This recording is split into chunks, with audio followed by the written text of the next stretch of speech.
Diyos namin, pinangha-awakan ko ang iyong mga pangako, dahil tapat ka sa iyong salita. Sa panahong ito na karaniwan nang nakalimutan ang mga binigkas na pangako, at ang mga salita ay maaaring hindi mapagkakatiwalaan, nananatili kang tapat sa iyong sinasabi. Bilang iyong anak, turuan mo rin akong maging tapat sa aking mga salita, hindi nalilimutan, kundi isagawa ang aking sasabihin, upang ako ay maging isang mabuting patotoo sa mga nakikinig sa akin. Hinihiling ko ito sa iyong mahalagang pangalan, Jesus. Amen.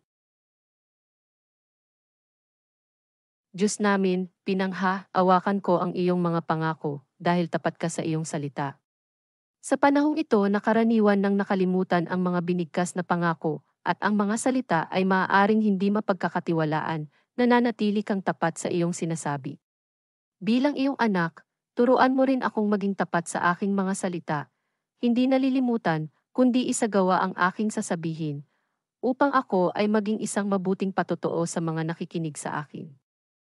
Hinihiling ko ito sa iyong mahalagang pangalan, Jesus. Amen.